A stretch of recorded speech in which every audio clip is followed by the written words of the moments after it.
क्या होगा अगर आपकी पीठ का वो पुराना जिद्दी दर्द आपके खराब गद्दे की वजह से नहीं, बल्कि आपके बैंक अकाउंट को लेकर चल रही गहरी चिंता की वजह से हो? हाँ, ये सुनने में थोड़ा अजीब और शायद अव्यवहारिक लगता है ना?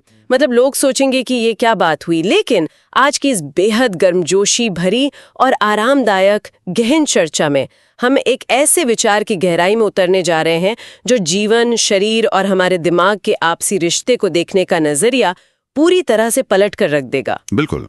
और हम सभी के जीवन में कुछ ऐसे अनसुलझे दर्द होते हैं, हाँ। चाहे वे शारीरिक हों या भावनात्मक, जिनका इलाज हम हमेशा बाहर ढूंढते रहते हैं। हाँ, आज का हमारा ये पूरा अध्ययन लुइस एल हे की विश्व प्रसिद्ध और सच कहूं तो जीवन बदल देने वाली पुस्तक you can heal your life के इर्द गिर्द घूमेगा। बहुत ही शानदार किताब है ये।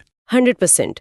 और हमारा मुख्य उद्देश्य इस आकर्षक और कभी-कभी हैरान कर देने वाले विचार को समझना है कि कैसे हमारे सबसे छोटे विचार और हमारी सबसे पुरानी मान्यताएं हमारी पूरी वास्तविकता को आकार देती हैं। मतलब हमारे स्वास्थ्य से लेकर हमारे बैंक बैलेंस तक। और सबसे महत्वपूर्ण बात यह है कि हम खुद को अंदर से बदलकर इस वास्तविकता को कैसे ठीक कर सकते हैं। एग्जैक्टली। तो चलिए इसे थोड़ा खोलकर समझते हैं। बिल्कुल। और शुरुआत में ही मैं ये कहना चाहूंगा कि ये किताब महज कुछ सकारात्मक बातें सोचने के बारे में नहीं है। मतलब ये कोई आम सेल्फ हेल्प बुक नहीं है। हाँ, वो जो बस अच्छा सोचो वाली बात होती है। हाँ, उससे बहुत गहरी है। ये हमें एक बहुत ही सुरक्षित, बिना किसी फैसले वाली जगह पर ले जाती है, जहां हम बिना किसी डर के अपने सबसे गहरे घावों और अपनी कमजोरियों का सामना कर सकते हैं। देखिए, इस पुस्तक का जो मूल दर्शन है वो बहुत सीधा लेकिन बेहद शक्तिशाली है। वो क्या है? वो ये है कि हर एक विचार जो हम सोचते हैं वो हमारे आने वाले कल का निर्माण कर रहा है। और ये बात जितनी सरल लगती है ना, इसके मायने उतने ही गहरे हैं।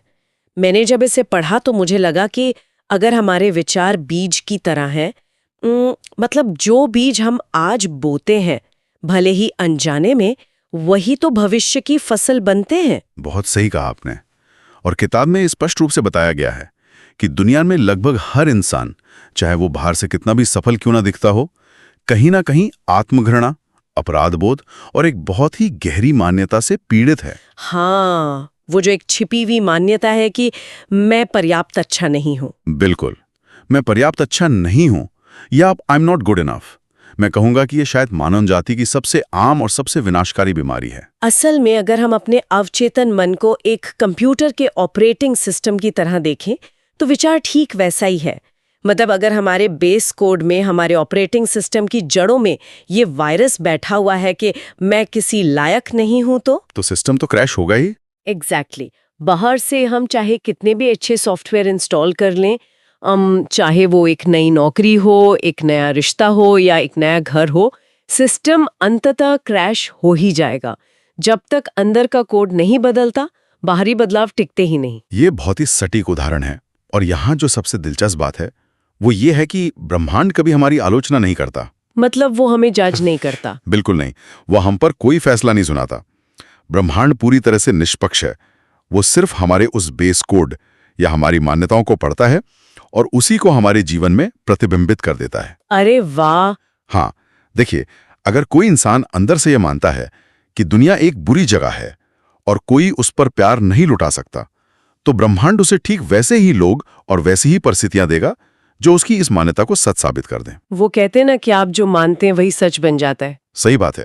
लेकिन और यहीं पर आशा की किरण है। जैसे ही वो अपना कोड बदलता है, दुनिया का व्यवहार भी तुरंत उसके प्रति बदल जाता है। और इस बदलाव को शुरू करने के लिए किताब एक बहुत ही बड़ी राहत की बात कहती है।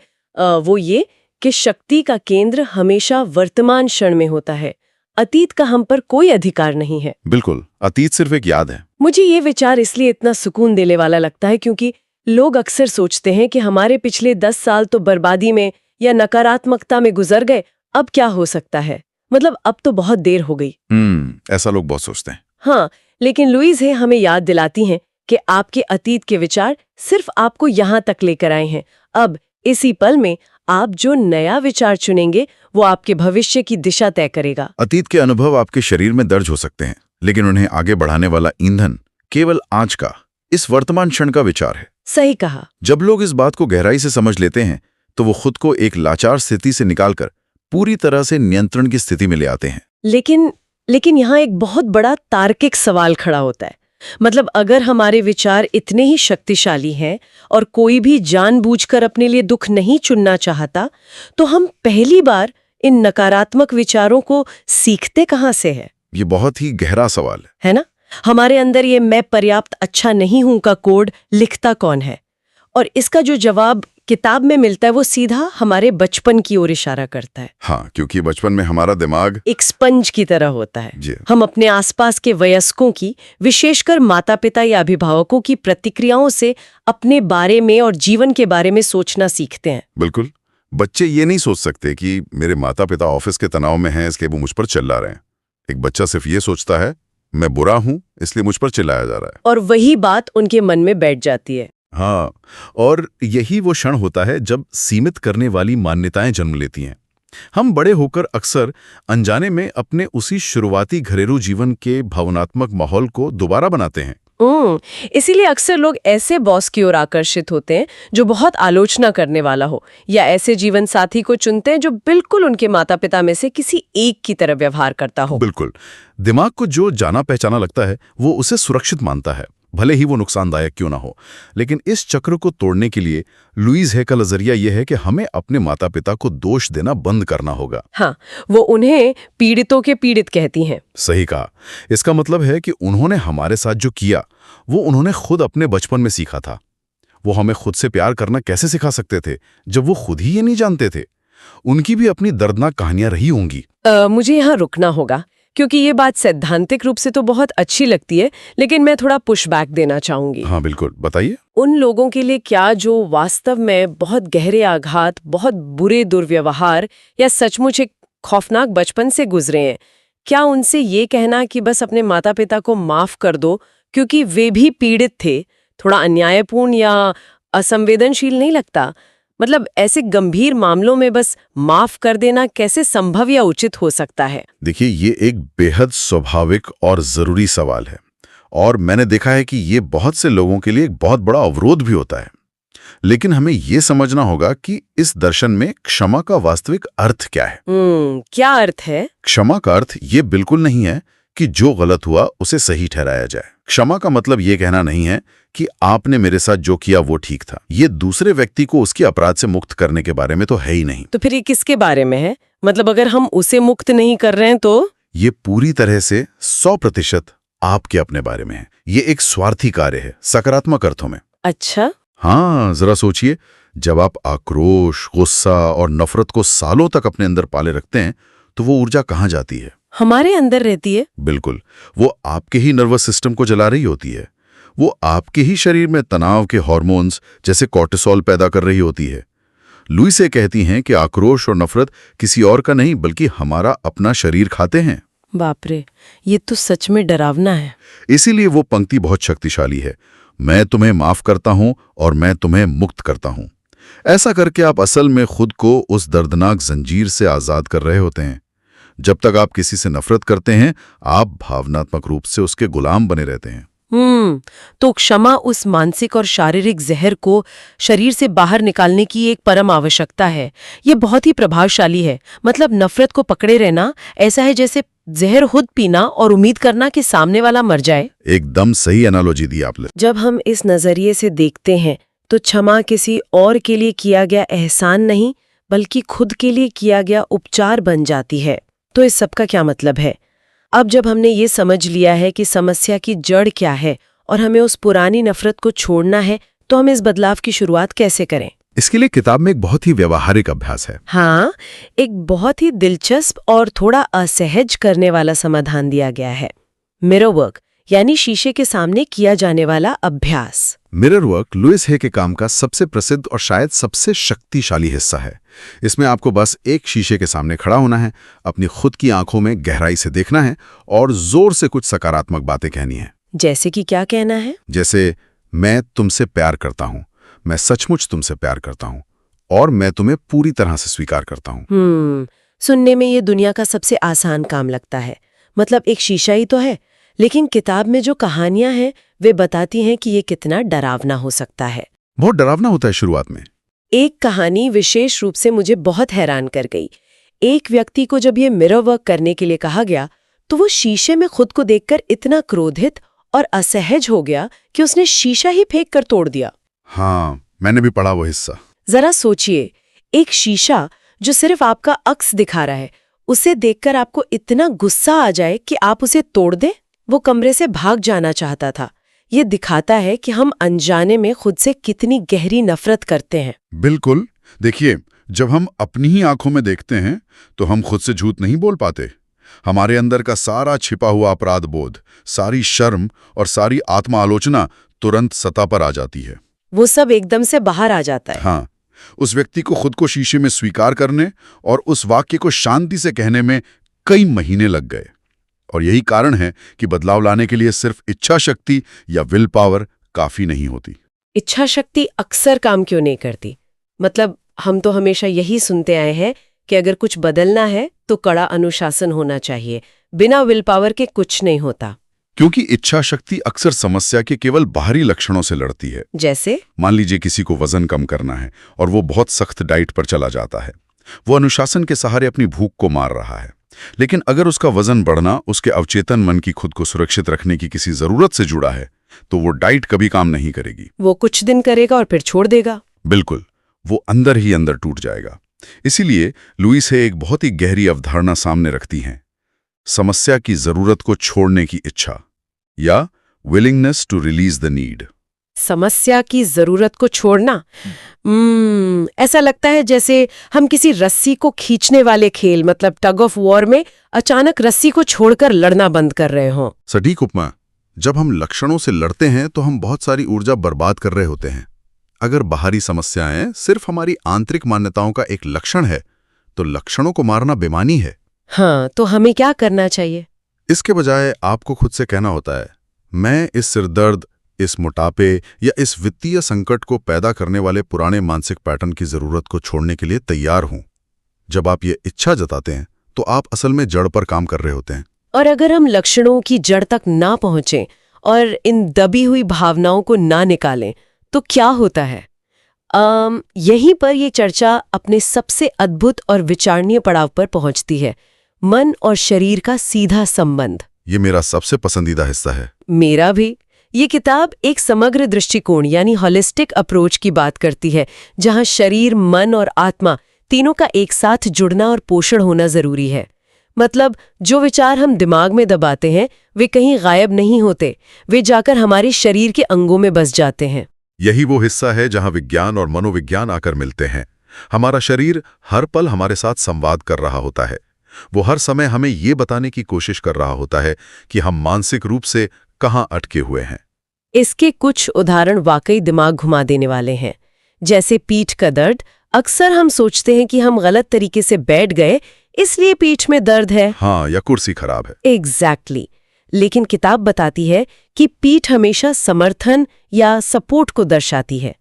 अगर दर्द ऊपरी पीठ में है तो इसका मतलब है कि व्यक्ति को लगता है कि उसे भावनात्मक समर्थन नहीं मिल रहा है, मतलब कोई मुझे प्यार नहीं करता। सही कहा। मध्य पीठ का दर्द अपराध बोध से जुड़ा होता है, अतीत का कोई ऐसा बोझ जो हम ढो रहे हैं। और निचली पीठ का दर्द, ये तो बहुत ही आम है और ये अक्सर सीधे वित्तीय चिंताओं और पैसे की असुरक्षा का परिणाम होता है। इसका एक बहुत ही तार्किक और जैविक कारण भी है। देखिए, जब हम पैसे को लेकर तनाव में होते हैं तो हम अस्तित्व के संकट में चले जाते हैं, जिसे हम सर्वाइवल मोड कहते हैं। हाँ, बिल्कुल। इस डर के कारण हमारी निचली पीठ और कूल्हे की मांसपेशियां लगातार कड़ी और तनावग्रस्त रहने लगती हैं। दशकों तक ऐसा रहने से वो पुराना दर्द बन जाता है। इसी तरह अगर हम फेफड़ों की समस्याओं को देखें, फेफड़े जीवन को अंदर खींचने की हमारी क्षमता का प्रतिनिधित्व करते हैं। तो अगर किसी को फेफड़ों की पुरानी समस्या है तो उसका मतलब है कि वो जीवन को पूरी तरह से जीने या खुलकर अपनी जगह लेने से डरता है। ये कैसे काम करता है? इसे ऐसे समझिए, जब इंसान डरा हुआ होता है या खुद को महत्वहीन मानता है तो वो कैसे सांस लेता है? बहुत ही उथली छोटी सांसें। वो अनजाने में खुद को सिकोड़ लेता है। हाँ, वो लंबी सांस नहीं लेता। बिल्कुल। अगर कोई व्यक्ति बचपन से ही इस डर या हीन भावना के साथ जी रहा है तो उसकी उथली सांस लेने की आदत दशकों में उसके फेफड़ों की क्षमता को शारीरिक रूप से कमजोर कर देती है। अरे बाप रे! ये कोई जादू नहीं है, ये एक निरंतर चलने वाली शारीरिक प्रक्रिया है। त्वचा की समस्याएं तब उभरती हैं जब किसी व्यक्ति को लगता है कि उसकी पहचान या व्यक्तित्व खतरे में है, क्योंकि त्वचा हमारी सबसे बाहरी सीमा है जो हमें दुनिया से अलग करती है। ये समझ में आता है। त्वचा, पीठ, फेफड़े, ये सब तो शरीर के अंदर की बात है, लेकिन जब मैंने दुर्घटनाओं या एक्सीडेंट्स के बारे में पढ़ा तो मैं सचमुच हैरान रह गई। ये बहुत चौंकाने वाला है ना? हम हमेशा यही मानते हैं कि दुर्घटनाएं तो पूरी तरह से बाहरी घटनाएं हैं। मतलब अगर मैं सीढ़ियों से गिर जाऊं या कोई मेरी गाड़ी को पीछे से टक्कर मार दे तो इसमें मेरे अवचेतन मन का क्या लेना देना, वो तो बस एक संयोग है। अगर हम इसे बड़े परिदृश्य से जोड़ें तो यहीं पर यह दर्शन हमें सबसे ज्यादा सोचने पर मजबूर करता है। किताब का नजरिया यह है कि बहुत सी दुर्घटनाएं कोई संयोग नहीं होती, वे हमारे भीतर छुपे हुए गहरे क्रोध, कुंठा या सजा पाने की इच्छा का परिणाम होती हैं। सजा पाने की इच्छा मतलब हम खुद को सजा देना चाहते हैं। हाँ, जब हमारे अंदर अनसुलझा गुस्सा या अपराध बोध बहुत ज्यादा बढ़ जाता है तो वो अभिव्यक्ति का रास्ता खोजता है। हम इतने उथल पुथल में होते हैं कि हमारा ध्यान बढ़ता है, हमारा फोकस टूटता है और हम अनजाने में ही खुद को ऐसी परिस्थितियों में डाल देते हैं जहां हमें चोट लग सके। तो ये एक तरह से अंदर की भड़ास निकालने जैसा है। एग्जैक्टली, ये अवचेतन मन का प्रेशर वाल्व खोलने का तरीका है। जिन लोगों का बार बार एक्सीडेंट होता है वे असल में अंदर से किसी बात पर खुद को सजा दे रहे होते हैं। अगर हम इसे बड़े परिदृश्य से जोड़ें तो इसका उद्देश्य किसी को डराना या ये कहना बिल्कुल नहीं है कि ये सब तुम्हारी गलती है, ये कोई आरोप नहीं है, बल्कि बहुत ही सशक्त बनाने वाला नजरिया है। 100%। क्योंकि अगर बाहरी घटनाएं और बीमारियां हमारे भीतर से पैदा हो रही हैं तो इसका सीधा सा मतलब है कि उन्हें ठीक करने की चाबी भी हमारे ही पास है।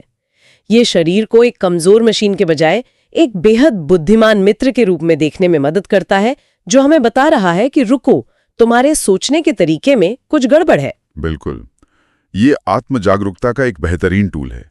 शरीर की कोई भी बीमारी या दुर्घटना हमें डराने के लिए नहीं, बल्कि हमें ये संकेत देने के लिए होती है कि हमें अपनी किस पुरानी मान्यता को छोड़ने का समय आ गया है। तो हमने स्वास्थ्य और शरीर की बात कर ली, लेकिन हमारे विचारों का प्रभाव हमारी बाहरी दुनिया, जैसे कि हमारी समृद्धि, सफलता और पैसे पर कैसे पड़ता है? किताब कहती है कि समृद्धि का मतलब सिर्फ बैंक में करोड़ों रुपए होना नहीं है। समृद्धि एक मन की स्थिति है। ये इस बात पर निर्भर करता है कि हम ब्रह्मांड की प्रचुरता में या अबंडेंस में कितना गहरा विश्वास करते हैं। और यहाँ बहुत से लोग ठोकर खाते हैं, क्योंकि हम अक्सर एक कमी की मानसिकता, जिसे हम स्कार्सिटी माइंडसेट कहते हैं, उसके साथ बड़े होते हैं। हाँ, हमें हमेशा लगता है कि चीजें कम है। हमें लगता है कि अगर किसी और को बहुत सफलता या पैसा मिल गया है तो हमारे लिए कुछ कम पड़ जाएगा। यहाँ बात सच में बहुत दिलचस्प हो जाती है। अक्सर हम देखते हैं कि लोग दूसरों की सफलता या उनकी नई गाड़ी देखकर ईर्ष्या करते हैं या कोई ना कोई कमी निकालते हैं। लेकिन लुइस हे का कहना है कि दूसरों के सौभाग्य की निंदा करना या उससे ईर्ष्या करना असल में अपनी ही समृद्धि के दरवाजे बंद करना है। सही बात है, क्योंकि ब्रह्मांड में किसी चीज की कोई कमी नहीं है। ईर्ष्या ये दर्शाती है कि आपको खुद के लिए उस चीज के मिलने पर शक है। और समृद्धि को रोकने का एक और बहुत ही आम तरीका है प्रशंसा को न स्वीकार करना। अक्सर असहज हो जाते हैं। अगर कोई कहे आपकी ड्रेस बहुत सुंदर है तो हमारा तुरंत जवाब होता है, अरे नहीं तो बहुत पुरानी है, सेल में ली थी। हाँ, हम तुरंत उसे कम आंकने लगते हैं। या अगर कोई कहे कि आपने बहुत अच्छा काम किया तो हम कहते हैं बस किस्मत अच्छी थी। किताब कहती है कि ये आदत असल में समृद्धि के उपहार को नकारना है। बिल्कुल। देखिए, जब हम किसी तारीफ को नकारते हैं या उसे छोटा करते हैं तो हम ब्रह्मांड को सीधा संदेश दे रहे होते हैं कि हम अच्छी चीजों के लायक नहीं हैं। हमें तारीफों को पूरी खुशी और कृतज्ञता के साथ सिर्फ धन्यवाद कहकर स्वीकार करना सीखना चाहिए। ये बहुत जरूरी है। असामान्य लेकिन बेहद प्रभावशाली कहानी है जो इस योग्यता के विचार को स्पष्ट करती है। एक यौनकर्मी था जो अपने काम से साल का $1 लाख कमाना चाहता था। जब उसने अपनी समृद्धि की मान्यताओं पर काम करना शुरू किया तो उसने एक बहुत ही दिलचस्प कदम उठाया। उसने अपनी कमाई का कुछ हिस्सा बहुत ही सुंदर और महंगे चीनी मिट्टी के बर्तनों, जिन्हें पोर्सलिन कहते हैं, उनको खरीदने में लगाया। एक यौनकर्मी और महंगे पोर्सलिन, ये कनेक्शन क्या है? कनेक्शन ये था कि वो खुद को उस सुंदरता और भव्यता की योग्य महसूस करवाना चाहता था। उसने वो पोर्सलिन खरीदा, उसे अपने घर में रखा और बिना किसी अपराध बोध के उस सुंदरता का आनंद लेने लगा। ऐसा करने से उसकी पूरी चेतना बदल गई। वो समृद्धि के साथ एक होने लगा। उसने अपनी उस पुरानी पहचान को तोड़ दिया जो उसे कमतर महसूस कराती थी। हाँ, क्योंकि लुईस एक बहुत ही शक्तिशाली नियम बताती है, मांग पहले आती है। बिल्कुल, डिमांड कम्स फर्स्ट। ब्रह्मांड हमेशा वहीं आपूर्ति करता है जहां खुलापन होता है, जहां जरूरत होती है, और सबसे जरूरी बात, जहां लोग खुद को उस आपूर्ति के योग्य मानते हैं। वो अपने आप को लायक समझते हैं। हाँ, समृद्धि जीवन के एक प्राकृतिक प्रवाह की तरह है। जब हम डर, ईर्ष्या या हीन भावना में होते हैं तो हम एक बड़ा सा पत्थर रखकर उस प्रवाह को रोक देते हैं। जब हम खुद से प्यार करते हैं और ये पूरे दिल से मानते हैं कि हम हर अच्छी चीज के हकदार हैं, तो सफलता, पैसा और अच्छे रिश्ते स्वाभाविक रूप से हमारी ओर बहने लगते हैं। तो अगर हम आज के इस पूरी गहरी चर्चा को समेटें तो सबसे बड़ा संदेश जो सामने आता है वो ये है कि हम अपने जीवन के मूक दर्शक नहीं हैं। हमारे विचार ही हमारे भविष्य का ब्लूप्रिंट है। शक्ति किसी दर्दनाक अतीत में नहीं छूटी है, वो हमेशा इसी पल में, वर्तमान क्षण में हमारे साथ है। और चाहे वो पुरानी बीमारी हो, खाली बैंक अकाउंट हो या टूटे हुए रिश्ते हो, हर समस्या का अंतिम और सबसे असली समाधान बस एक ही है, खुद से बिना शर्त प्रेम करना और खुद को हर कमी के बावजूद पूरी तरह से स्वीकार करना। और यही इस पूरे अध्ययन का सार है। खुद से प्रेम करना कोई स्वार्थ या अहंकार नहीं है। ये तो वो मजबूत और जरूरी नींव है जिस पर एक खुशहाल, स्वस्थ और समृद्ध जीवन की इमारत खड़ी होती है। जब तक आप अपने ही अंदर चल रहे युद्ध को शांत नहीं करते, बाहरी दुनिया में कोई भी चीज आपको स्थायी शांति नहीं दे सकती। ये बहुत ही सुकून देने वाला विचार है। लेकिन विदा लेने से पहले मैं इस किताब की एक छोटी सी, बेहद शांत लेकिन गहराई तक झकझोर देने वाली पंक्ति पर आपका ध्यान ले जाना चाहूंगी। ये एक ऐसा विचार है जो शायद बहुत से लोगों को असहज भी कर सकता है। कौन सा विचार? किताब में एक जगह लिखा है, हम अपने माता पिता को चुनते हैं। ये बहुत ही गहरी बात है। लेखिका का ये गहरा विश्वास है कि हम धरती पर यूं ही नहीं आ जाते। हम सभी अपने आध्यात्मिक विकास के लिए, अपनी आत्मा को कुछ खास सबक सिखाने के लिए जन्म लेने से पहले एक विशेष समय, एक विशेष स्थान और अपने माता पिता का चुनाव खुद करते हैं। जरा एक पल के लिए इस पर विचार कीजिए। हाँ। अगर हमने वास्तव में अपने सबसे बड़े संघर्षों को, उन सबसे बड़ी चुनौतियों को जिनका प्रतिनिधित्व शायद हमारे माता पिता का व्यवहार या हमारा मुश्किल बचपन करता है, अगर उन्हें खुद ही चुना है, तो क्या यह विचार पूरी कहानी को पलट नहीं देता? बिल्कुल पलट देता है। क्या यह विचार हमें अपने जीवन की कहानी में एक लाचार पीड़ित की जगह से उठाकर एक बेहद शक्तिशाली और समझदार निर्माता के रूप में स्थापित नहीं कर देता? ये एक ऐसा विचार है जो रातों रात समझ नहीं आता, लेकिन इस पर शांति से विचार करने की आवश्यकता है। तो आज की इस लंबी और गहरी चर्चा में हमारे साथ जुड़े रहने के लिए आप सभी का बहुत बहुत धन्यवाद। हम कामना करते हैं कि आपका आने वाला हर पल शांति, प्रचुरता और गहरे आत्म प्रेम से भरा हो।